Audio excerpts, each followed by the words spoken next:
Lions TV, full time via Lions TV Towers from the Hawthorns. It finishes West Bromwich Albion 0, Millwall 0 for the third time in a row, third season in a row. We get a 0-0 draw up at the Hawthorns. I thought it was a really entertaining 0-0. I thought it was a really good game. West Brom were always going to dominate possession, and I felt that the game plan was working. Neil Harris had us compact. He had us travelling around the pitch as a unit. We was first to every knockdown, and I thought we looked really strong. And despite their possession throughout the first half, we really limited them to a couple of long-range shots that went straight at Jensen. On the flip side of that, we created a couple of chances ourselves. One from Danny McNamara, a long-range shot that deflected, and their goalkeeper had to deal with. And then from the following corner, Jaff will know he probably should have done a little bit better.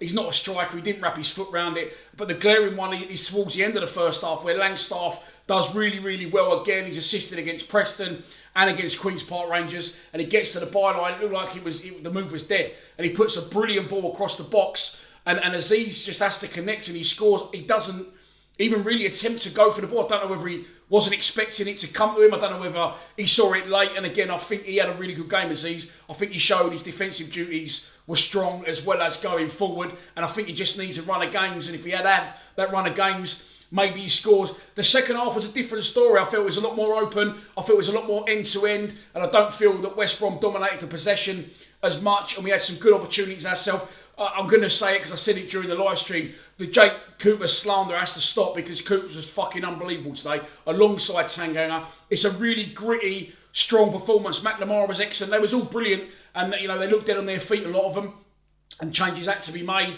But we had good strength in depth to bring people off the bench. And as I said, Honeyman, for one, dead on his feet, took a couple of knocks in the game. The only slight gripe that I've got is that when we get these set plays, when we get these opportunities, we know against teams like West Brom, we're not going to see a lot of the ball, so we have to make these opportunities count. And the one at the end had me fucking banging the table and my telly actually going off, like to reset the stream.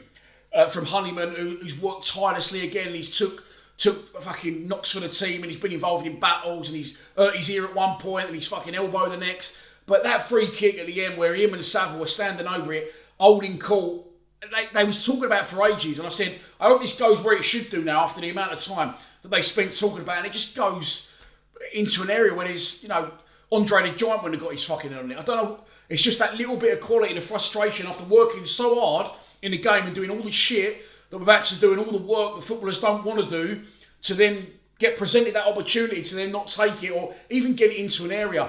Other chances in the second half, SA snatched at one, Ivanovic got his head on one, which he probably should have done better with, and again, if he's had more game time under his belt, I feel that he does. But I just feel once again that this shows how competitive we can be in this division if we turn up. The inconsistency is our problem. The annoying thing is, if we'd have played like that and showed that same determination, grit, togetherness, team spirit and fight for one another against Cardiff, we would have got a result. So now people keep saying we've only won 2 games out of 10. Look, last 3 games, won 1, drawn 1, lost 1. As far as I'm concerned, that's a Millwall existence. We all want more, but let's be realistic. Back in the division now, 8, 9 years, this is what we forged it on, being hard to beat, especially away from home. And we've got a good point on the board. I think it's definitely a reaction and at the same time an apology from the players to say, look, we're sorry about Tuesday. We fucking left it all out there today. Cooper lost his shirt at one point. That had to be replaced. But a really good point on the road, in my opinion. Strong performance. Another clean sheet for Jensen, who, to be honest, was really troubled. The fullbacks had Lowe, Sadu, Leonard and Danny Mack. They were brilliant. The centre-halves were fucking brilliant as well. They all were across the pitch. So as far as I'm concerned, we still haven't lost the game by more than 1 goal all season. And we get a really good point off the back of a horrific performance at Cardiff on Tuesday. 0-0 it finishes at the Hawthorns going into the international break. Please subscribe to Lions TV. Come on, you Lions.